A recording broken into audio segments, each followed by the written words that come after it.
তিনটা সন্তান ছিল, ভালো করে এক্সাম্পলটা বুঝবেন।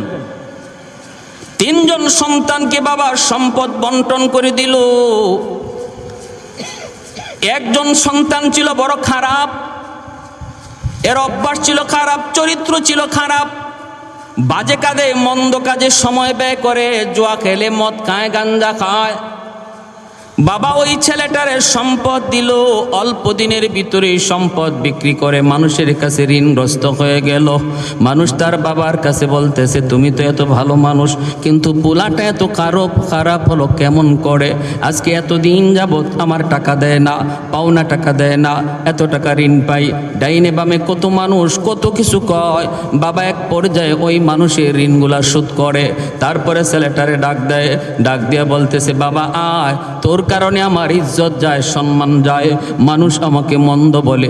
বাবা আয়, তোরে আমি একটা কাজ দিয়ে দিই, তোরে আমি একটা ডিউটি দিয়ে দিই, আর মানুষের কাছে গিয়ে তুই হাত পাতবি না, আর কোনো কিছু বিক্রিও করবি না। নে, তোরে আমি বাড়িটা দিলাম, চলার জন্য তোরে একটা গাবি দিলাম, গাবি। এই গাবিটা 10 দুধ দেয়, প্রতিদিন দুধ তুই বিক্রি করবি, বিক্রি করে যেই টাকা মিলবে ওই টাকা দিয়ে তোর সংসার সুন্দরে চলবে, কারো কাছে হাত পাততে হবে না, ঋণ আনতে হবে না। সাবধান, এই গরুটারে যত্ন করবি, গরুটারে যত্ন করবি, গরুর দুধ বিক্রি করে তোর সংসার চলবে, কোনো অসুবিধা নাই। কিন্তু সাবধান, গরুটা বিক্রি করবি না, তোর তো বিক্রি করার বড় বদ অভ্যাস, কিছু দিলেই তো তুই বিক্রি করে ফেলো। এ বাবা, এই গরুটা বিক্রি করবি না, গাভীটা বিক্রি করবি না। যদি তোর কোনো সময় বিক্রি করতেই হয়, আমি বাবারে খবর দিবি, আমারে অন্তত জানাবি, আমারে না জানায় তুই কিছু করবি না। ছেলে কয়, ঠিক আছে আব্বা। এই বইলা গাবিটা নিয়ে গেল, চলতেছে, দিন যায় রাত যায়, ভালোই তো চলছে, কিন্তু অভ্যাস যার খারাপ সহজে ভালো হয় না, ঠিক কিনা জোরে কর? অভ্যাস যার খারাপ সহজে ভালো হয় না। কিছুদিনের ভিতরে দেখা গেল বাজারে নিয়ে গাবি উঠাইছে বিক্রি করার জন্য। মানুষজন দৌড়ে আসছে তার বাবার কাছে, তোমার পোলায় তো তোমার দেওয়া গাবিও বাজারে বিক্রি করে ফেলতেছে। বাবা দৌড়ে গেছে বাজারও গিয়ে রশিটা ধরছে, দৌড়ে কয়ে, পোলা কিরে, তোরে না বারবার বলছিলাম এই গাবিটা বিক্রি করিস না, তাহলে বাজারও নিয়ে উঠাইলি কেন? পোলায় কয়, আমার গরু আমি বেচমু, তোমারে আবার জিগাইমু কেন? হ্যাঁ, এমনও কিছু আদর্শ সন্তান আমাদের সমাজেও কিছু মিলে বাবার সাথে খারাপ আচরণ করে, এমন সন্তান সমাজে আসেনি না নাই? আসেনি না নাই? বনেরাই যুবক, দুনিয়া বরবাদ, আখেরাতও বরবাদ। দুনিয়াতেও পথ দেখবা না, আখেরাতেও তুমি জান্নাতের রাস্তা পাবা না যদি বাবার কলি যায়, মার কলি যায় ব্যথা থাকে। রেদার রব্বি ফি রেদাল ওয়ালিদাইন ওয়া সাকাতুর রব্বি ফি সাকাতিল ওয়ালিদাইন। আল্লাহর নবী বলে, যেই বাপ মা সন্তানের উপর রাজি, ওই সন্তানের উপর আল্লাহ রাজি হয়ে যান। যেই সন্তানের উপরে বাপ মা নারাজ, আল্লাহ তার উপরে নারাজ। ফিসাবের দরবারে করুণা হাতি দিয়েও আল্লাহকে রাজি করানো যাবে না যদি বাপ মা নারাজ থাকে। এখালি কমলা খাওয়ায় মারে খুশি করো যুবক, এখালি কমলা খাওয়ায় বাবারে খুশি করো। বাবার জন্য বাজার থেকে ঔষধ আইনা বাবারে খুশি করো, আল্লাহ খুশি হয়ে যাবে। ফিররে গরু খাওয়াইয়া খুশি করলে আল্লাহ খুশি, হাদিস পাওয়া যায় না। তাহলে বড় পীর হলো বাপ মা, ঠিক কিনা জোরে বলেন? এ যুবক, আওয়াজ দিয়া কও, বড় পীর কে? বাপ মা। হাজারো আব্দুল কাদের জিলানী তোমার জন্য যদি হাত বাড়ায় দোয়া করে, দোয়া কবুল হবে কি হবে না কোনো গ্যারান্টি নাই। কিন্তু ভাঙ্গা ঘরে বসে যদি তোমার মা তোমার বাবা হাত উঠায়, নবী বলে এই দোয়া কবুল হওয়ার গ্যারান্টি আছে।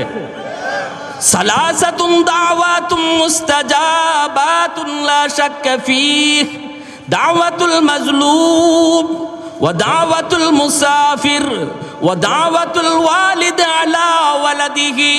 তিন ব্যক্তির দোয়া বদদোয়া আল্লাহর দরবারে সরাসরি কবুল। মজলুমের দোয়া বদদোয়া, মুসাফিরের দোয়া বদদোয়া, আর বাপ মার দোয়া বদদোয়া। এই তিন ব্যক্তির দোয়া বদদোয়া দুটোটা আল্লাহর দরবারে সরাসরি কবুল। বাপ মা যদি দোয়া করে, দোয়াও আল্লাহর দরবারে কবুল। বাপ মা যদি বদদুয়া দেয়, অন্তর থেকে যদি বদদুয়া দেয়, বদদুয়া সরাসরি কবুল হয়ে যায়। যেই সন্তানের উপরে বাপ মার বদদুয়া, দুনিয়ার 1 নাম্বার ক্ষতি হলো তুমি জীবনে হায়াতের ভিতরে বরকত পাবা না। 2 নাম্বার হলো রিজিকের মধ্যে বরকত পাবা না। 3 নাম্বার হলো লেখাপড়ায় কোনোদিন উন্নতি পাইবা না। 4 নাম্বার হলো তোমার সন্তান কোনোদিন তোমার খেদমত করবে না। এটা দুনিয়ার নগদ শাস্তি। এই পুলায় কয় কি, কয় আমার গরু আমি বেচমু, তোমার আবার জিগাই মুখে। বাবা কয় এটাই কি কথা ছিল? তোরে আমি বারবার বললাম যদি একান্ত প্রয়োজনে বেচতেই হয় আমি বাবারে বলবি। কয় আমার মন চাইছে না, তোমারে কইছি না। বাবা কয় তাহলে তোর গরু বেচাই লাগবে। কয় আমি বেচমুই। বাপে কয় তাহলে আমার কাছে বেচ। বাপে কি কয়? কয় আমার কাছেই বেচ। পুলায় কয় তুমি কিনবা? বলে হ আমি কিনমু। কত টাকা? হে নিয়ত ছিল বেচবো 10,000, বাপের কাছেও চায় 15,000। বাপের কাছে চায়। বাপে কয় ঠিক আছে তোরে 15,000ই দিলাম। এই 15,000 দিয়েই বাবা গরুটা কিনলো। কিনার পরে বাবা এইবার বলতেছে তোর জন্য আমার কাছে যেন আর কোনো বিচার আচার না আসে। দেখেন এখানে বাবা গরু দিল, বাবা এখন কিনলো কেডায়? কেন কিনছে বাবায়? কারণ বাবায় দেখতেছে পোলায় গরুটা বেচতেছে আরেক জায়গায়। ঠিক তেমনি ভাবে আল্লাহ পাক রব্বুল আলামিন আমার আপনারে জান দিছেন, মাল দিছেন, দিয়ে আল্লাহ বলছেন তুমি এইভাবে চালাও, জানটারে এইভাবে চালাও, মালটারে এইভাবে খরচ করো। এখন দেখা যায় আমরা ওই পোলার মতো আমার মর্জি মতো জান আরেক জায়গায় বিক্রি করে ফেলতেছি, মাল আরেক জায়গায় বিক্রি করে ফেলতেছি। তখন আল্লাহ কয় এরা বান্দা রাখ রাখ রাখ, তুই যখন বেচবি আমি আল্লাহর কাছে বেচ, আমি তোর জানমাল কিনে নিলাম। সুবহানাল্লাহ। বিনিময়ে তোমার জান্নাত দিলাম, জান্নাত কিনলাম ঠিক, কিনার পরে আবার তোর কাছেই দিয়া দিলাম। কিনছি আমি, কিন্তু ভোগ করার অধিকার দিলাম তোমারে। এই দেহর দ্বারা, এই জানের দ্বারা, মালের দ্বারা যত উপকার লাভ করা যায় তুমি করো, আমি আল্লাহ লাগবে না। তুমি এই দেহ দ্বারা, এই মাল দ্বারা, জান দ্বারা উপকৃত হও। যদি তুমি আমাকে আমার দেওয়া, আমার কিনা ওই জানমাল আমার মর্জি মতো চালায়া তুমি কবরে যাইতে পারো আমারে বুঝ দিয়া, আমার মাল আমারে বুঝ দিয়া যদি কবরে যাইতে পারো, আমি আল্লাহ তোমার মাল তোমারে সঠিকভাবে বুঝাই দিব। আর একটু জোরে সুবহানাল্লাহ। ভাইর আমার, এজন্যই তো যুবক আজকের মাহফিল যুবকদের দ্বারা আয়োজন। যুবক এই রবিউল আউয়াল মাসে তুমি তোমাকে এইভাবে প্রস্তুত করো, আমি আমার জান, আমি আমার মাল নিজের মর্জি মতো ব্যয় করব না। কারণ এই জানমালের মালিক আমি না, মালিক আল্লাহ। যেই জিনিসের মালিক আমি না, মালিক আরেকজন, কিন্তু দখলে আমার। এই জিনিসের নামই হলো আমানত। আমানত কাকে বলে? যেই জিনিসের মালিক আমি না কিন্তু দখলে আমি। এই সমস্ত জিনিস হলো আমানত। আমানতের বস্তু ব্যবহার করার তরিকা হলো নিজের মর্জি মতো ব্যবহার করা যায় না, মালিকের মর্জি মতো ব্যবহার করতে হয়। 10,000 20,000 টাকা যদি আপনার কাছে কেউ আমানত রাখে, এই টাকা আপনি ইচ্ছা মতো খরচ করলে খেয়ানত হবে। বরং যে রাখছে মালিক যদি কয় এই 10,000-এর ভিতরে 100 টাকা অমুকরে দাও, 200 টাকা অমুকরে দাও, 300 টাকা অমুকরে দাও, এইভাবে সে যেই তালিকা তৈরি করে দেয়, ওই তালিকা মতো যদি তুমি 10,000 টাকা খরচ করো, তাহলে আমানতে আমানতদারি রক্ষা হলো। কিন্তু নিজের মর্জি মতো 1 টাকা ব্যয় করলে আমানতে খেয়ানত হয়। নবী বলে লা ঈমান লিমান লা আমানাত লা, লা ঈমান লিমান লা আমানাত লা, লা ঈমান লিমান লা আমানাত লা। আল্লাহর নবী কয় যার ভিতরে আমানতদারি নাই তার ঈমান নাই, তার ঈমান নাই, তার ঈমান নাই। ভাইরা আমার, কষ্ট হলো মসজিদে গিয়া নামাজ পড়ো। তোমার দেহের উপরে যদি কষ্ট লাগে, শীতের দিনে ঠান্ডা পানির কষ্ট রে যুবক, ও আল্লাহর বান্দা তুমি বৃদ্ধ, আল্লাহর হুকুম মোতাবেক তুমি তোমার দেহটারে খরচ করলায়, আমানতদারি রক্ষা হলো। এরকম বৃদ্ধ এরকম যুবক কবরে যাইতে দেরি, আল্লাহ তারে জান্নাতের মালিক বানাইতে দেরি হয় না। আল্লাহ নবী রহমতের নবী মসজিদে নববীতে বসা একজন যুবকের ঘটনা শোনাই। দেখো এই যুবক তার জানমাল কিভাবে আল্লাহরে বুঝাইয়া দিছে। একটু মনোযোগ দিয়ে শোনো যুবক, এত দূর থেকে এসেছি গল্প গুজব করার জন্য নয়, কিছু খোরাক দেওয়ার জন্য। দিলের কানটা খুলে একটু শোনো রে আল্লাহর গোলাম। রং তামাশা করে যৌবন কালটা তুমি নষ্ট করে দিও না, কারণ যৌবন কালটা হলো আল্লাহর ওলি হওয়ার বয়স। এই দুনিয়ায় যত আল্লাহর ওলি হয়েছেন সবাই যৌবনে আল্লাহর ওলি হয়েছেন। যৌবনকাল ইবাদতের কাল, যৌবনকাল ওলি হওয়ার কাল। মায়ার নবী মসজিদে নববীতে বসা, ওই অবস্থায় সাহাবায়ে কেরাম আল্লাহর নবীর চতুর্দিকে ঘেরাও দেয়া বসা। হঠাৎ করে আল্লাহর নবী দেখেন একজন সাহাবী বড় পাগল পারা হয়ে নবীর দরবারে হাজির। আল্লাহর নবী জিজ্ঞেস করতেছেন, কিরে সাহাবী, ব্যাপার কি এত পাগল হয়ে নবীর দরবারে? ঘটনা কি, কি সমস্যা তোমার একটু খুলে বলো। আল্লাহর নবী দেখেন তার সাহাবী সাদ আসলামী রাদিয়াল্লাহু তাআলা আনহু একজন টাটকা যুবক, কিন্তু চেহারা বড় কালো। এত কালোর কালো, আরবের মানুষ তারে আরবের কাক কয়, গোরাবুল আরব কয়। ওই আরবের কাক কয়ে তারে ডাকি। চেহারার সুরত বেশি ভালো না, নাক কানের ভালো কোনো নমুনা নাই, রং অতি কালো, কাকের চেয়েও বেশি কালো। আল্লাহ নবী জিজ্ঞেস করেন, সাদ ঘটনা কি, এত পাগল হয়ে নবীর দরবারে? সাদ সালামি তখন বলতেছে, নবী গো আমি বড় পেরেশান, আপনার একখান হাদিস লই আমি বড় পেরেশান। নবী বলতেছে, কোন হাদিস? কয় হাদিস কানা হলো আন-নিকাহু মিন সুন্নতি ফামান রাগিবা আন সুন্নতি ফালাইসা মিন্নি। বিবাহ করা আমি নবীর সুন্নত। উপযুক্ত হওয়ার পরে, সামর্থ্য থাকার পরেও যে বিয়ে করলো না, সে আমি নবীর উম্মত না। ওগো নবী, হাদিস খানা আপনার কিনা একটু আমাকে বলুন। নবী বলতেছেন, হাদিস খানা তো আমার। ইয়া রাসূলুল্লাহ, আপনি বলেছেন উপযুক্ত হলো, বিয়ের বয়স হলো, এরপরে সামর্থ্য থাকলো, এরপরেও যদি বিয়ে না করে তাহলে আমি নবীর উম্মত না, আমি নবীর উম্মত না। কত বড় ধমকি, কত বড় ধমকি! আজকে আমাদের সমাজে যে যুবক বয়স হয়ে গেল বিয়ের, এরপরও বিয়ে বসে না, আল্লাহ নবীর চরম ধমক। যেই যুবক উপযুক্ত হয়েছে বিয়ে করার, এরপরও বাপ মা তারে বিয়ে করায় না, মায়ার নবীর ধমকি, ফালাইসা মিন্নি, ফালাইসা মিন্নি, সে আমি নবীর উম্মত না। যদি আজকে আমাদের সমাজের যুবক যুবতীদেরকে তাদের বয়স হওয়া মাত্রই বিবাহ দেওয়ার চেষ্টা করা হইতো, চিন্তা করা হইতো, তাহলে সমাজে এতটা অপরাধ সমাজে থাকতো না। আরেকটু দূরে কোন ঠিক কিনা? ইয়া মাশারাশ শাবাব মান ইসতাতা মিনকুমুল বাআতা ফালিয়াতাযাওয়াজ ফাইন্নাহু আগাদ্দু লিল বাসার ওয়া আহসানু লিল ফারাজ। নবী বলে, আরে যুবক কাল করে শুনো,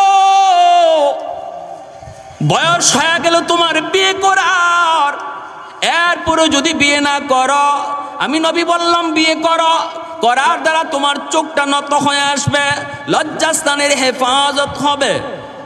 ভাইরা খেয়াল করে শোনো, বিয়ের দ্বারা আল্লাহ পাক রিজিকের ব্যবস্থা করে, এটা নবীর হাদিস। বিয়ের আগে আমি মনে করতেছি বউ পালবো কেমনে, বউ চালাবো কেমনে, তাহলে আপনি আল্লাহ যে রাজ্জাক, রিজিক দেয় যে আল্লাহ, এই কথার উপরে আপনার ইয়াকিন পুরাপুরি নাই। ঠিক কিনা জোরে কন? বুঝা গেল আপনি খাওয়ান, আপনি পালেন না, না, এখন আপনি একা, আপনারে আল্লাহ খাওয়ায়। যখন আপনি হবেন 2 জন তখনও কে খাওয়ায়?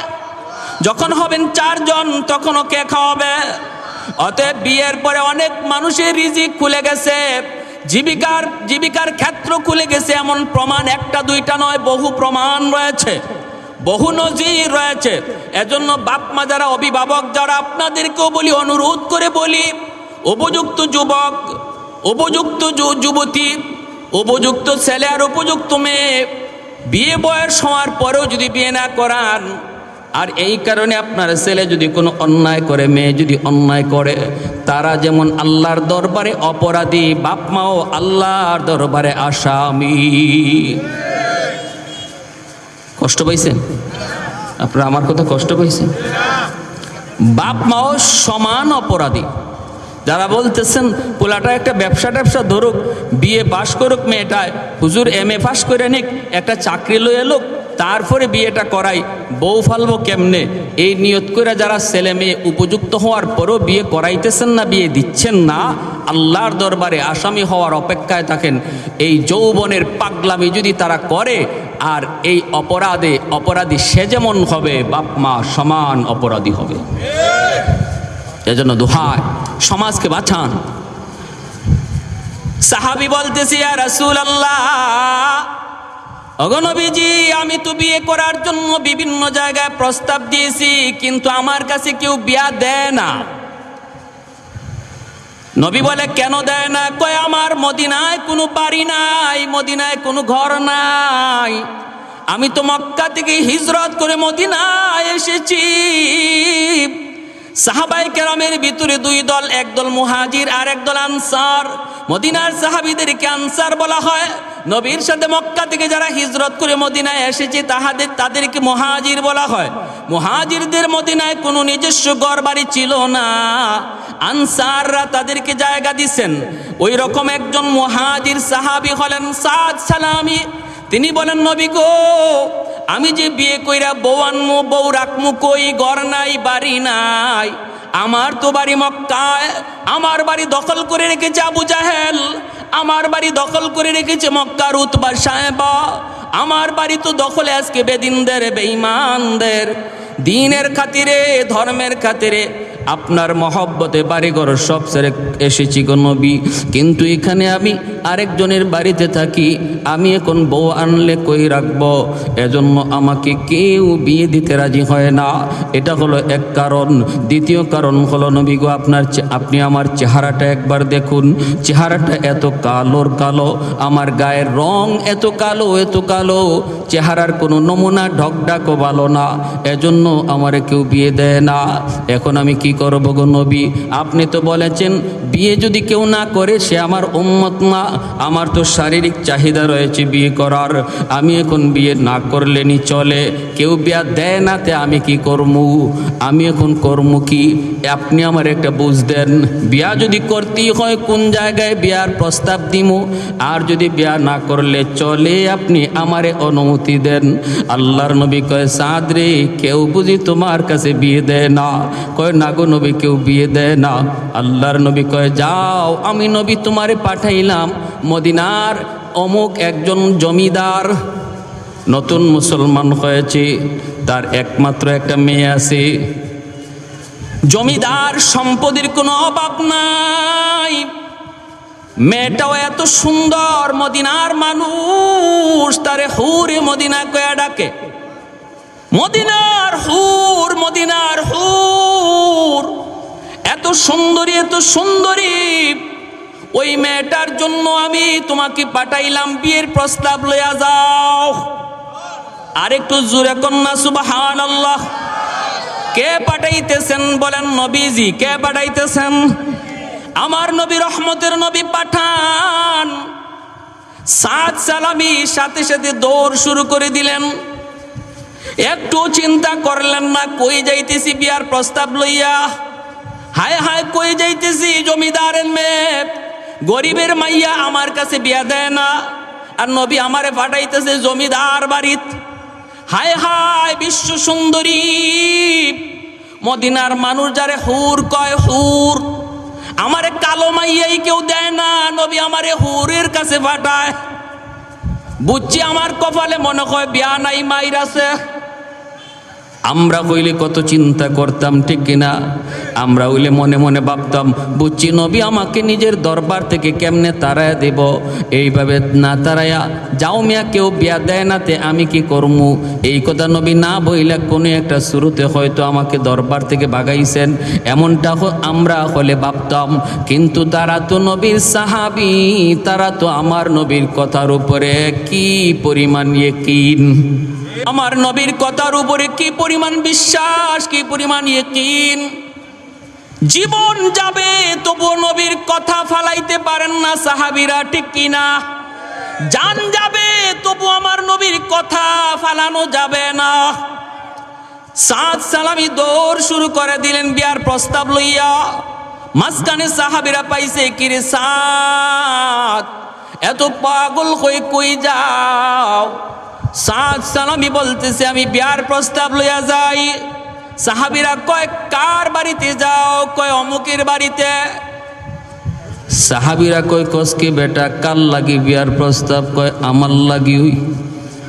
কি কয়, কার জন্য? কয়, আমার জন্যই। কয়, নিজের চেহারাটা একটু আয়নায় দেখছো নি?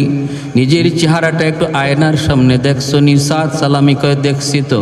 কয়, তাহলে কোন সাহসে তুমি হুরে মদিনারে বিয়ে করতে যাও? একটু কি ভয় লাগে না? গেলে পরে তুমি বিয়ার প্রস্তাব দিয়া বাড়ি থেকে ফিরতে পারবাইনি, নাকি ওখানে বাইন্দা তৈব? এটাও তো একটু তোমার হিসাব করা দরকার। সাদ সালামি কয়, আমি তো বিয়ার প্রস্তাব দেই নাই, প্রস্তাব দেওয়াইছেন দিনের নবী, মায়ার নবী। আর একটু জোরে সুবহানাল্লাহ। কৌনাইনে মুখতারে খুদা তুমকো বানায়া, कौनैन मुख्तार खुदा तुमको बनाया, उम्मत का निगाहबान खुदा तुमको बनाया, उम्मत का निगाहबान खुदा तुमको बनाया। मौला मेरा आका मेरा रहमत की नबी है, तजदार मदीना है तो वाह अरबी है, तजदार मदीना है तो माह अरबी है। अशजार ने देते हैं नबूवत के शहादत, तशकीक कमर में है तो अंगुल की इशारात, तशकीक कमर में है तो अंगुल की इशारात। একটু জোরে বলেন না আল্লাহু আকবার। একটু জবান খুলে জিকির করে আর একটু সামনে আগাই ভাই। পিছনে আমার অনেক ভাই দাঁড়ানো। আজকে আমি যদি একজনকে জায়গা দিই, আল্লাহ আমারে জান্নাতে জায়গা দিবে। লা ইলাহা ইল্লাল্লাহ জোরে।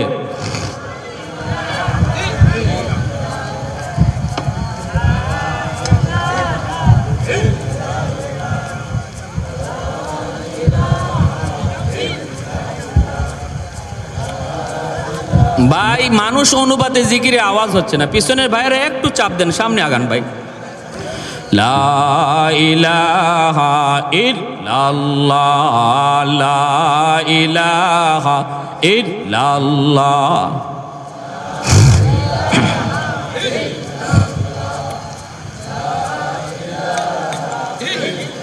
আরো জোরে, লা ইলাহা ইল্লাল্লাহ।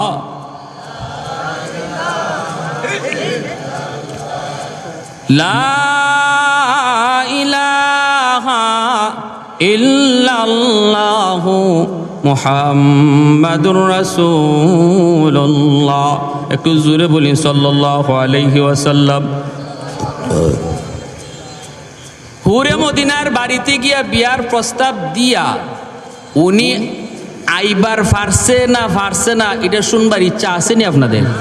কার কার আছে একটু হাত উঠে আল্লাহরা দেখান একটু জোরে। নারে তাকবীর, নারে তাকবীর, দ্বীন ইসলাম।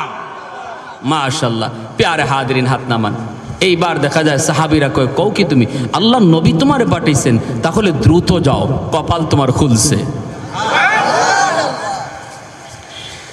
দৌড়ে যায় হুরে মদিনার বাড়িতে হাজির। বাবা নতুন মুসলমান হয়েছে, বাড়ির সামনে দামি একটা ইজি চেয়ারের মধ্যে বাবা বসা, জমিদারের মতো স্টাইল। সাদ সালামি নিহায়েত গরিব একজন সাহাবী, চেহারার মধ্যে গরিব যে বোঝা যায়, আবার কালো তো কালো, চেহারার কোনো ঢক নাই, ডাক নাই। যাইয়েই তিনি সালাম দিলেন, আসসালামু আলাইকুম ওয়া রাহমাতুল্লাহ। হুরে মদিনার বাবাই কয়, ওয়া আলাইকুম আসসালাম ওয়া রাহমাতুল্লাহ। সালাম দেওয়ার সহি তরিকা কিভাবে? আসসালামু আলাইকুম ওয়া রাহমাতুল্লাহ। এতটুকু পর্যন্ত বলা, এটা হলো সালামের সহি তরিকা। কেউ যদি খালি কয় আসসালামু আলাইকুম, হবে সালাম, তবে অর্ধেক হইবে, অর্ধেক হবে না। অর্ধেক দোয়া হইছে, অর্ধেক দোয়া হয় নাই। আবার আমাদের দেশে কিছু রাজনৈতিক সালাম আছে, সালাম আলাইকুম, হে যে কি কইছে হেও বুঝছে না, যারে কইছে হেও বুঝছে না। আর যদি আসসালামু আলাইকুম না কইয়া কয় সালাম আলাইকুম, তো সাম শব্দের অর্থ হইছে মরণ। আসসালামু আলাইকুম অর্থ হইল তোমার উপরে শান্তি নাজিল হোক, আর সালাম আলাইকুম অর্থ হইল তুমি তাড়াতাড়ি মরো। শান্তির দোয়া না কইরা মরার দোয়া। এই জন্য সাবধান, এই রাজনৈতিক সালাম দিয়ে না, আল্লাহর দোয়া। সালাম যিনি দিবেন পুরাটা দেন, আসসালামু আলাইকুম ওয়া রাহমাতুল্লাহ। আর যাকে সালাম দেওয়া হয় তারে শুনায়া দেওয়া ওয়াজিব, তারে শুনায়া দিবেন। আর যিনি জবাব দিবে ইনি জবাবটা তারে শুনায়া দিবে। সালাম দেওয়া সুন্নত, জবাব দেওয়া ওয়াজিব। জবাব দেওয়া, আবার আমাদের সমাজের কিছু ভদ্র মানুষ আছে সালাম দিলে জবাব দেয় না, এটা আরেক স্টাইল। এটা হইল তাই একজন সমাজের একজন নেতা হইছেন, এটার আলামত, ঠিক না? এইরকম জবাব না। আবার কেউ আছে জবাব দেয় এটা কোন যেতে জবাব? ওয়ালাইকুম আসসালাম ওয়া রাহমাতুল্লাহ উনি কইব না, কয় কয় এই কইলে পরে ওয়াজিব আদায় হইব? যিনি সালাম দিছে ইনি তো সব পায়ে গেছে, আর যিনি কইছেন কবরে গেলে কমাইব, ওয়াজিব তোর কইছে, কবিরা গুনাহ, কবিরা গুনাহ। সাবধান, করেন না, জবাব দিবেন ওয়ালাইকুম আসসালাম ওয়া রাহমাতুল্লাহ, তারে শোনায় দিতে হবে। ইমাম আবু দাউদ রহমতুল্লাহ গেলে সালাম দিছে এক লোকে, ইনি আসিলেন আরেকটা কাজে, উনি নৌকা ভাড়া কইরে তার পাশে গিয়ে সালামের জবাব শোনাইয়া দিছে, বুঝাইয়া দিছে, বুঝেন? আর আমরা কইয়া জবাব দিয়ে সাইরে যাই। হাই হাই, আসসালামু আলাইকুম ওয়া রাহমাতুল্লাহ। কুরে মদিনার বাবাই কয় ওয়ালাইকুম আসসালাম ওয়া রাহমাতুল্লাহ। কে তুমি? কয় আমি নবীর সাহাবী। কি নাম তোমার? সাদ সালামি। কেন আইছো? কয় আপনার মেয়ের বিয়ার প্রস্তাব লইয়া। হুরে মদিনার বাপে কয় কাল লাগি? কয় আমার লাগি।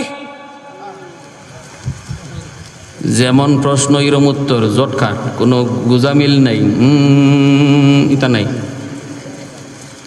কয় তো কি হয়েছে? এই কি তুমি এটা নতুন মুসলমান হয়েছে তো ইসলামের সব বিধিবিধান তার পুরাপুরি জানা নাই, এজন্য চেয়ার থেকে লাফ মারা খারাই গেছে, মাথা গরম হয়ে গেছে, পায়ের রক্ত মাথায় উঠে গেছে। কয় কি নাকের সেন্টার ঠিক নাই, ঠুটের সেন্টার ঠিক নাই, রঙের কোনো ফাত্তাই নাই। আর আমার মেয়ে হইল মদিনার বিশ্ব সুন্দরী। হুরে মদিনা মানুষে কয় হে বলে আমার মেয়ের লাগি বিয়ার প্রস্তাব লই আইছে। হুরে মদিনার বাবা দাঁড়ায় কয় হুশ আসেনি তোমার?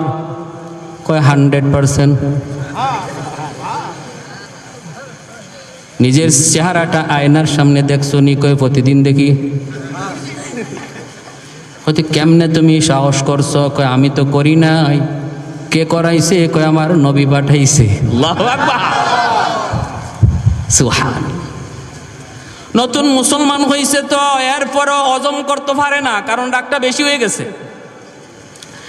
হুট করে যদি কেউ রাগ হয়ে যায়, হুট করে ঠান্ডা হওয়া যায় না, একটু সময় লাগে। এজন্য নবী কয় বেশি রাগ হয়ে গেলে পরে বসে যাও, এরপরও যদি না থামে শুয়ে যাও, এরপরও যদি না থামে ওযু করো, ঠিক কিনা?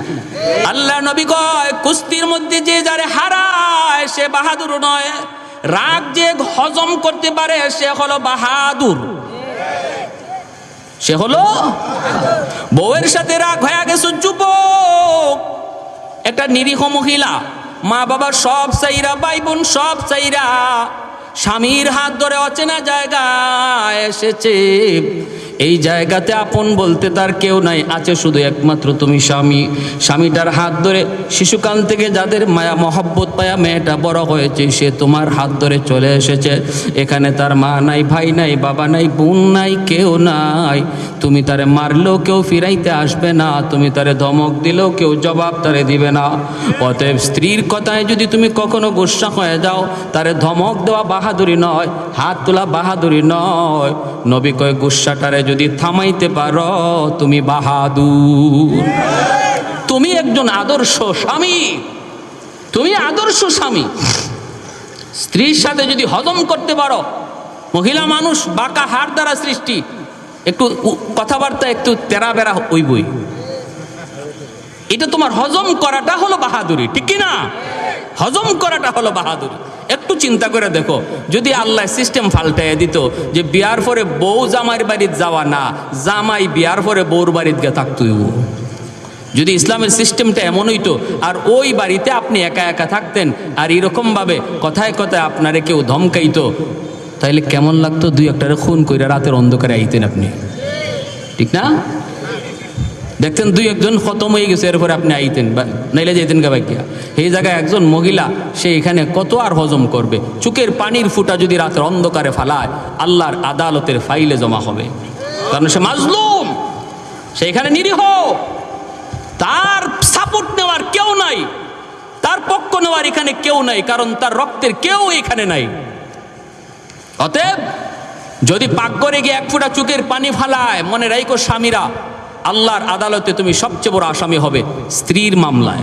যে সমস্ত স্বামীরা স্ত্রীর মামলায় আল্লাহর আদালতে আসামি হবে, সহজ না মুক্তি পাওয়া। মা বাবার মামলায় যে সন্তান আসামি হবে, সহজ না মুক্তি পাওয়া। সাবধান, মানুষের মামলা দুনিয়াতেই ডিসমিস করেন, আল্লাহর আদালতে নিয়ে কেউ উঠেন না। এটা বড় খতরনাক এক আদালত, যে আদালতে ঘুষ দেওয়ার কোনো সিস্টেম নাই।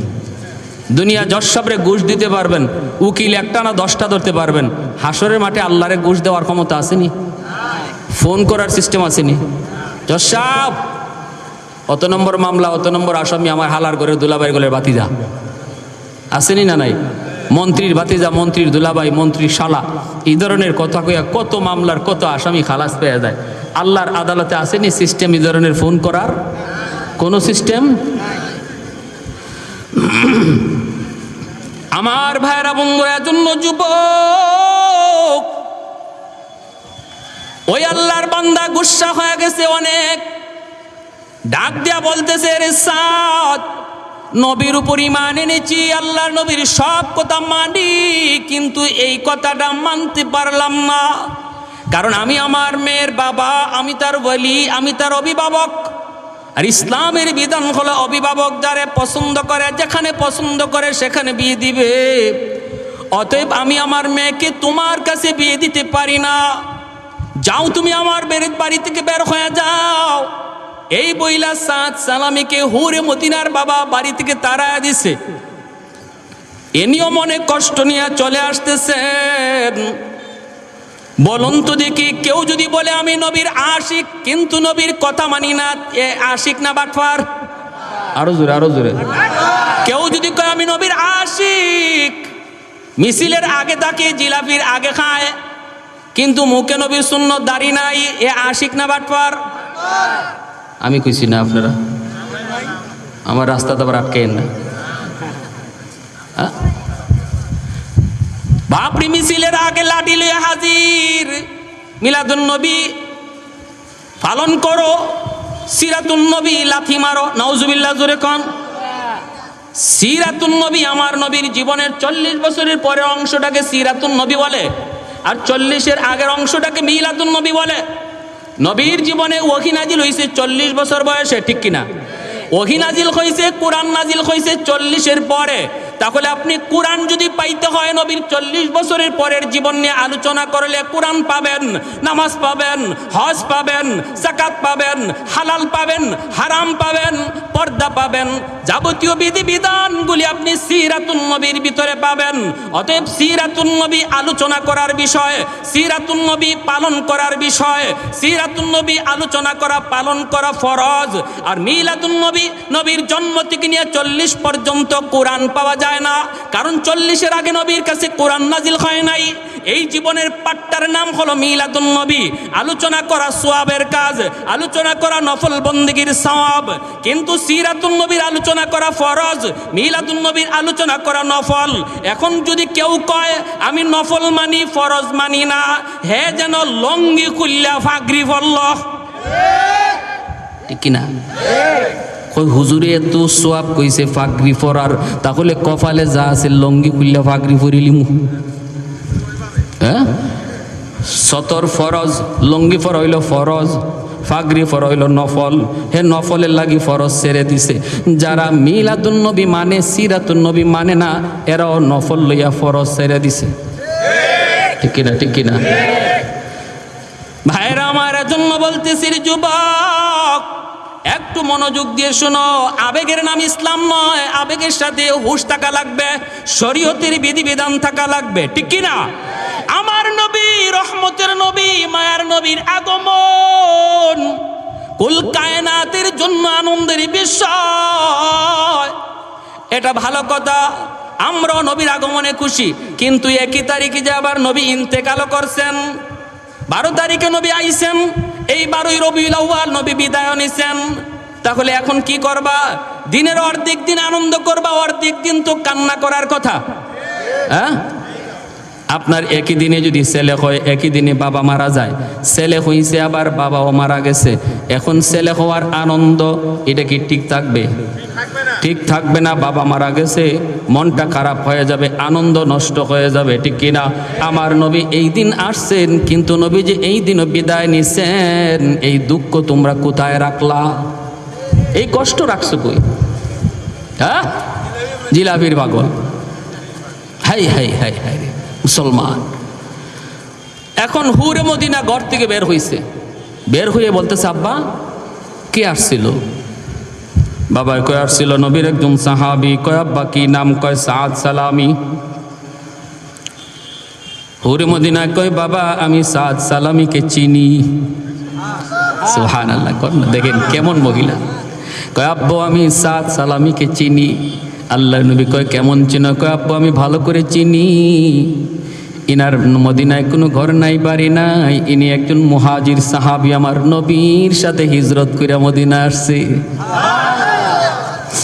ও বাবা আমি তারে চিনি, অনেক কালো, অনেক কালো, তার মতো কালো আরবে কেউ নাই, এত কালো। এজন্য আরবের মানুষ গুরাবুল আরব কয়, আরবের কাক।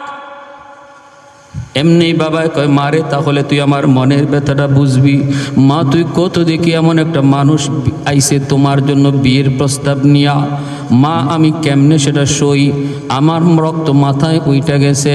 আমার মেয়ে হলো মদিনার সবচেয়ে সুন্দরী, আমার মেয়ে হলো হৌরে মদিনা যার উপাধি, আমি হলাম মদিনার একজন জমিদার। আর আসছে একজন মানুষ যার মদিনায় ঘর নাই, বাড়ি নাই, আবার চেহারা সুরতের কোনো ডক নাই, ডাক নাই। মা একটু বলতো আমি কেমন করে তার প্রস্তাবটা মেনে নেই? আমি তো ধমক দিয়ে বের করে দিছি। এমনি মেয়েটা কয় আব্বু কি করছো তুমি? কয় ধমক দিয়ে বের করছি, ওই যে দেখ যায়। এমনি হুরে মদিনায় কয় আব্বু একটা কথা তোমারে জিজ্ঞেস করি গো আব্বু, তুমি কি সাদ সালামিরে জিজ্ঞেস করেছ এই সাদ কার দরবার থেকে এসেছে? বাবা কো তুমি কি তারে জিজ্ঞেস করেছো সাদ কার কাছ থেকে এসেছে? একটু জিজ্ঞাসা নি। বাবা কো মারে আমি জিজ্ঞাসি, নবীর দরবার থেকে এসেছে। ও বাবা তুমি কি তারে জিজ্ঞাসো বিয়ের প্রস্তাবটা কে দিছে? সে নিজে না নবী দেওয়াইছেন? বাবা কন এটাও জিজ্ঞাসি, সে নিজে দেয় নাই, নবী দেওয়াইছেন, নবী প্রস্তাব দেওয়াইছেন। এমনি হুরে মদিনা কান্না শুরু করে দিছে, চোখের পানিটা মুছে। আর কয় বাবা গো তুমি সর্বনাশ করে ফেলেছো, বাবা তুমি ডাকাতি করে ফেলেছো গো বাবা। আমার নবী যদি সাদ সালামিকে পছন্দ করে থাকেন, আমার নবী যদি এই বাড়ির জামাই হওয়ার জন্য সাদকে পছন্দ করে থাকেন, তাহলে নতুন করে তুমি সাদের পরিচয় আমার কাছ থেকে নাও। ও বাবা আমি সাদকে চিনি, এই আরবের মধ্যে সাদের চেয়ে সুন্দর আরেকজন যুবক আরবের ভিতরে না। এমনি বাবাই কই মা তুমি কও কি? একটু আগে তুমি কইলা তার কালো তো কালো, জমের কালো, চেহারা শুরুতে একদম ভালো না, এখন তুমি বলতেছো বিশ্ব সুন্দর। মা তোমার এই বক্তব্য পাল্টাইলা কেন?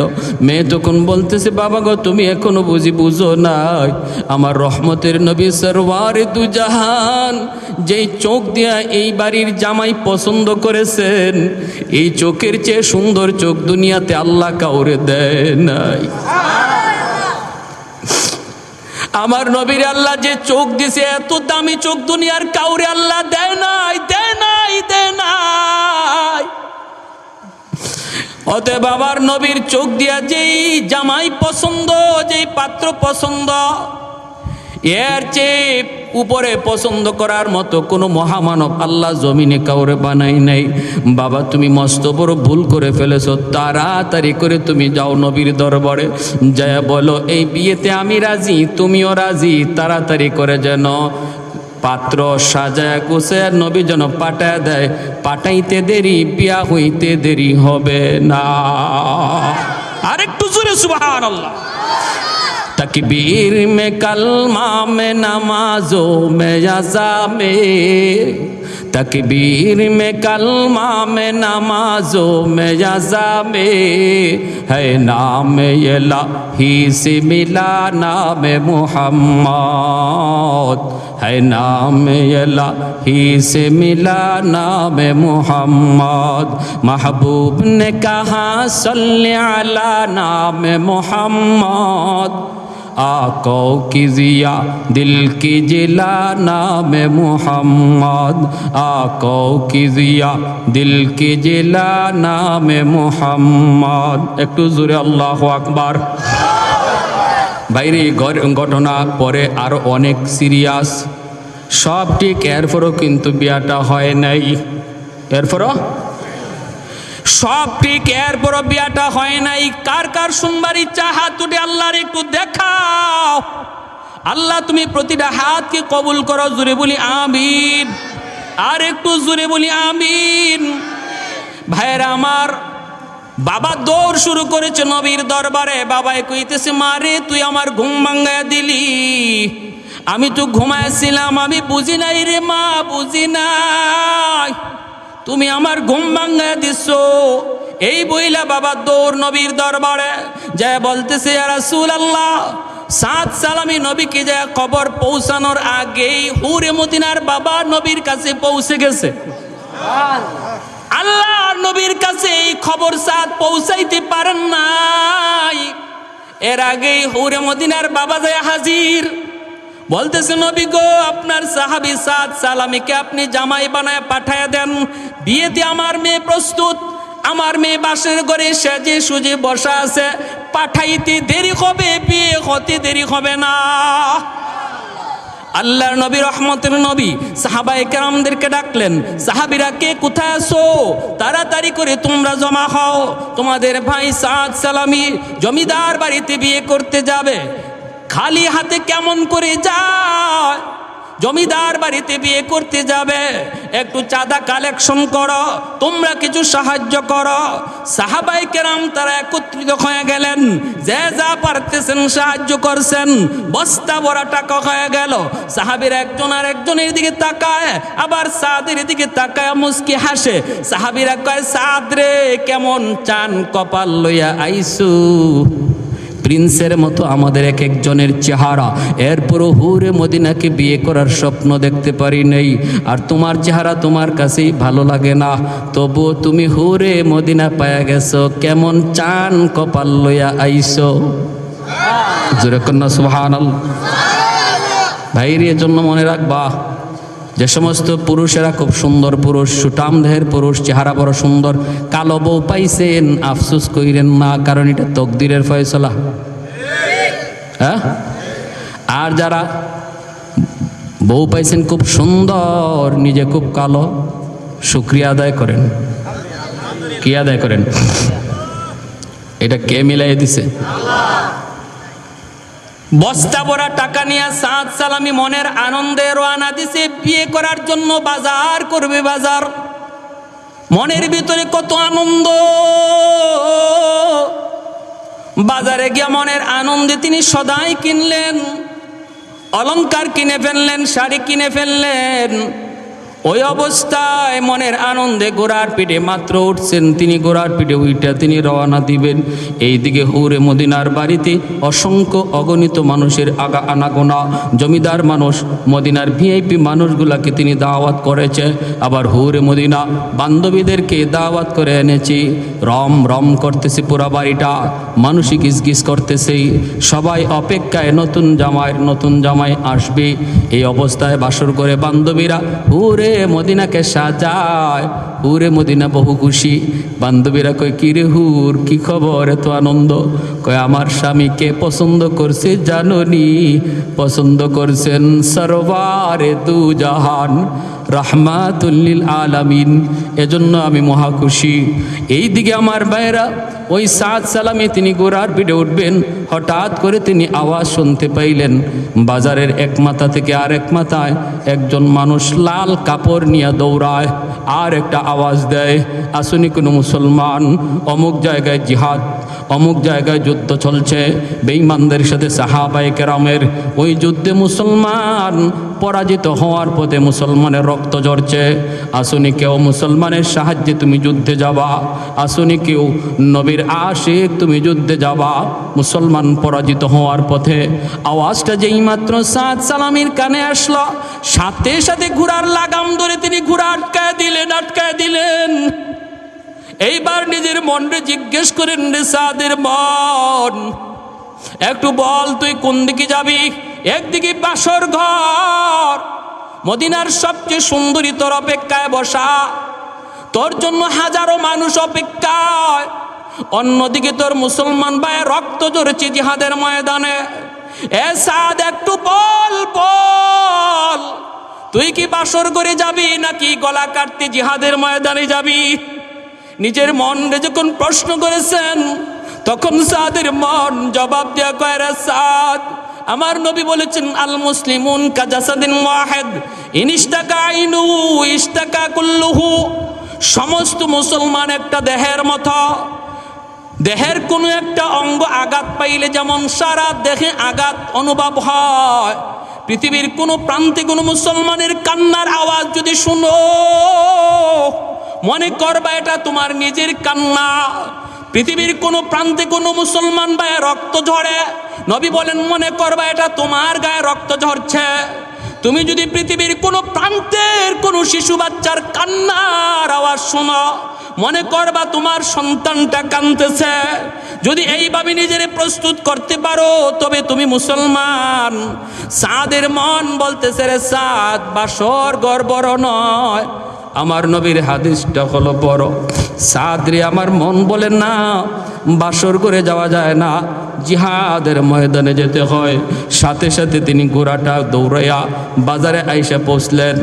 সদাইগুলি আবার মালিককে বুঝাইয়া দিচ্ছেন, টাকাগুলি ফেরত নিতেছেন। দোকানদার কয়, ভাই আপনি কি বিয়া করবেন না? ইনি বলতেছেন, না, টাকাগুলি ফেরত দাও, আমি এই টাকা দিয়ে একটা তেজি ঘোড়া কিনব আর একটা ধারালো তলোয়ার কিনব। যেই টাকা দিয়ে অলংকার কিনেছিলাম অলংকার, এই টাকা দিয়ে তেজি ঘোড়া কিনবো আর তলোয়ার কিনবো। ওই টাকা দিয়ে তিনি একটা ঘোড়া কিনলেন, একটা তলোয়ার কিনলেন। কিনে সাদ সালামি ঘোড়া যেখানে যাওয়ার কথা, ওই বাসর ঘরের দিকে, বিয়ে বাড়ির দিকে, সেই বিয়ে বাড়ির দিকে ঘোড়া না ফিরায়া তিনি জিহাদের দিকে ঘোড়া ছুটাইয়া দিলেন। জিহাদের দিকে ঘোড়া নিয়ে দৌড়ান। এইদিকে হাজারো মানুষ তার অপেক্ষায় বিয়ে বাড়িতে। তিনি জিহাদের ময়দানে ঢুকে একটা আওয়াজ দিলেন, এরে দুশ্মনের দল, আমি সাদ চলে এসেছি, যার অপেক্ষায় আজকে হুরে মদিনা।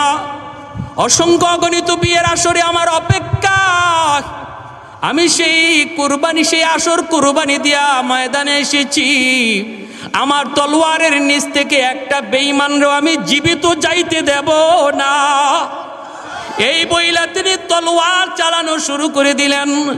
আমার ভাইয়েরা, তার তলোয়ারের ভিতরে আল্লাহ ওই পরিমাণ শক্তি দিয়েছিলেন, এক একটা তলোয়ারের ঘুরানি দেন, শয়ে শয়ে দুশ্মনের কল্লা আলাদা হয়ে জমিনে পড়ে যায়। এক একটা ঘুরানি দেন, দুশ্মনের শয়ে শয়ে কল্লা জমিনে পড়ে যায়। দুশ্মন দিশেহারা হয়ে গেছে, মুসলমান পরাজিত হওয়ার পথে ছিল। সাহাবায়ে কেরাম আবার তারা ঘুরে দাঁড়াইছেন, ঘটনা কি? আমাদের সাহায্যে কে আসলো রে, কে আসলো? সাহাবায়ে কেরাম তারা ঘুরে দাঁড়াইছেন আর দুশ্মনগুলি ভাগতে শুরু করলো। যাবার সময় দুশ্মনরা কয়, যার কারণে আজকে আমাদের পরাজয়, এরে কি জিন্দা চাইর না, সব বাদ দিয়ে ওরে আগে হত্যা করো। বৃষ্টির মতো তীর মারতে আরম্ভ করলো। প্রতিটা তীর আমার নবীর সাহাবীর গায়ে লাগলো, প্রতিটা তীর গায়ে লাগলো চালনির মতো জাজরা হয়ে গেছে। মুসলমানের বিজয়কে নিশ্চিত কইরা সাদ সালামি ওই ময়দানে নবী নবী করতে করতে শহীদ হয়ে গেছে। মুসলমানরা বিজয় দৌড়ে আসলো। কে সেই মহামানব? আসমান থেকে আল্লাহর পক্ষ থেকে বুঝি সাহায্য এসেছে, কিন্তু না, চেহারা দেখে সবাই আল্লাহু আকবার করে চিৎকার দেয়। সাহাবীরা কয়, এ তো আমাদের সাদ সালামি, আজ তো তার বিয়ের আসরে যাওয়ার কথা, আমরা মদিনায় তার জন্য চাঁদা কালেকশন করে দিয়ে আসলাম, আমরা নিজেরা তার জন্য চাঁদা তুললাম। আজকে তার জীবনের সবচেয়ে আনন্দের দিন, তার জীবনের সবচেয়ে আনন্দের দিন। সাদ তো মনে হয় বিয়ের আসরে যায় নাই, আমাদের সাহায্যে যুদ্ধে চলে এসেছে। একজন সাহাবী কাঁদতে কাঁদতে মদিনায় নবীর দরবারে হাজির। আমার নবী মসজিদে নববীতে বসা। সাহাবী কান্দে আর কয়, নবী গো, অমুক যুদ্ধে আমরা বিজয় লাভ করেছি। আল্লাহ নবী কই, বিজয় লাভ করেছো তো আবার কান্দো কেন? সাহাবী চোখের পানি মুছে আর কই, নবী গো, আমাদের বিজয় নিশ্চিত করেছে আপনার সাহাবী। নবী গো, আমার সাহাবী কে? কই, আপনার সাহাবী সাদ সালামি। আল্লাহ নবীর চোখ দিয়ে দর দর করে পানি পড়তে শুরু হলো।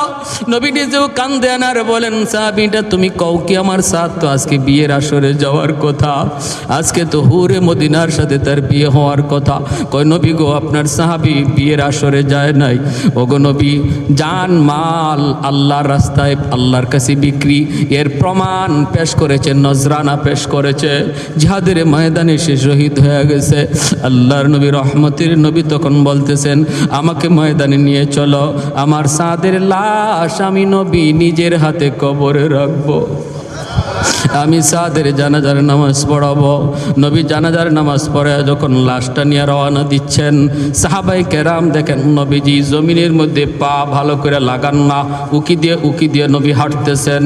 সাহাবীরা কয়, নবী গো, আপনি পা জমিনে লাগান না, কষ্ট হইতেছে গো নবী। আল্লাহ নবী কয়, রে সাহাবীরা শোনো, এই পরিমাণ রহমতের ফেরেশতা জমিনে নাজিল হইছে, আমি পা রাখার জায়গা পাইতেছি না। উপরের দিকে নবী তাকায়, একবার তাকাইলে নবীজি হাসে, নিচের দিকে তাকাইলে নবী কান্দে। হযরত ওমর কয়, নবী গো, আপনি উপরে তাকায় কাঁদে হাসেন, নিচে তাকাইলে কাঁদেন কেন? নবী বলে, রে ওমর, আমি আমার সাদের দিকে যখন তাকাই, তার কুরবানির কথা ইয়াদ হলে পরে আমার চোখ দিয়া পানি আসে। আল্লাহর জন্য এতটা পাগল, এতটা পাগল। হাসরের ময়দানে যারা দুনিয়ার লোভে পইরা আল্লাহ বলে যাবে, তাদের সামনে আল্লাহ আমার সাদরে হাজির করবে। দুনিয়ার রং তামাশা, সুন্দরী বউ পাইয়া, সুন্দরী প্রেমিকার তালে পইরা যারা আল্লাহ ভুলে গেছে, তাদের সামনে আল্লাহ আমার সাদরে হাজির করবে। একটু বল দেখি, তুই যার পাগল ছিলে, আমার আল্লাহকে ভুলে গেছিলে, তোর সেই প্রেমিকা, তোর সেই বউ, তোর সুন্দরী সেই বধূ, সে সুন্দরী ছিল না হুরে মদিনা সুন্দরী ছিল? আমার সাদ যদি এত সুন্দরীকে ত্যাগ করতে পারলো, কোরবানি দিতে পারলো, আল্লাহর জন্য তুই কেন পারবি না? আল্লাহর নবী কয়, আমি আমার সাদের দিকে তাকাইলা পরে চোখের পানি জড়ায় কান্দি। আসমানের দিকে যখন তাকাই, তখন দেখি প্রথম আকাশে জান্নাতের হুররা নেমে এসেছে, আর ওদেরকে আল্লাহ পাক বাসর করে বসায় রাখছে জান্নাতি হুর। জান্নাতি হুরদের হাতে আমি মেহেদি দেখেছি, জান্নাতি হুরদের হাতে আমি অলংকার দেখেছি। ওই জান্নাতি হুররা আমার ডাইকা বলতেছে, নবী গো, আপনার সাদরে আপনি তাড়াতাড়ি কবরে রাখুন। যেই সাদ দুনিয়ার হুরের মায়া কুরবানি দিয়া শহীদ হয়েছে, তারে কবরে রাখতে দেরি হবে আল্লাহ পাক আমাদের সাথে তার বিয়ে পড়াইতে দেরি হবে না। এজন্য আকাশের দিকে তাকাইলে পরে আমি হাসি। ভাইরা বন্ধুরা, আমার নবী রহমতের নবী কবরে নাইমা সেই সাদ সালামির দেহটাকে মাটিতে রাখলেন। এজন্য আল্লাহ বলতেছেন, ইন্নাল্লাহ আশতারা মিনাল মুমিনিনা আনফুসাহুম ওয়া আমওয়ালাহুম বিআন্না লাহুমুল জান্নাহ। নবী কবরে রাখছেন। এরপরে সাহাবীদের একটা কাণ্ড ঘটছে, কবরের উপরে একটা কাণ্ড ঘটছে। ভাইরা বন্ধুরা, কি কাণ্ডটা ঘটছে আমি একটু সময়ের ভিতরেই শেষ করব, বলবো। এর আগে শুধু একটা আবদার করি, বলুন, একটু আওয়াজ দিয়ে বলুন, আমার জান আর মালের মালিক কে? আর একটু জোরে কে? অতএব আল্লাহরে খুশি করতে যদি আমার জান দিতে হয়, অথবা আমার জানরে একটু কষ্ট দিতে হয়, নামাজ পড়তে যদি একটু কষ্ট হয়, অজু করতে যদি একটু কষ্ট হয়, টাকা পয়সা আল্লাহ রাস্তায় দান করতে যদি একটু কষ্ট হয়, আল্লাহরে খুশি করতে কারা কারা রাজি হাত উঠে আল্লাহরে দেখা। আল্লাহ তুমি প্রতিটা হাতকে কবুল করো, জোরে বলি আমিন। আর একটু জোরে বলি আমিন। একজন ভাই বলেন, আল্লাহর ঘর মসজিদের জন্য, আল্লাহরে খুশি করার জন্য নিজের মাল থেকে কিছু টাকা আল্লাহর ঘর মসজিদে দিবেন। দেখি কে সবার আগে হাতটা ওঠায়। কি লাগবো কি মসজিদের জন্য? বারান্দার কাজটা বাকি। লাগবে কি? সিমেন্ট লাগবে, রড লাগবে।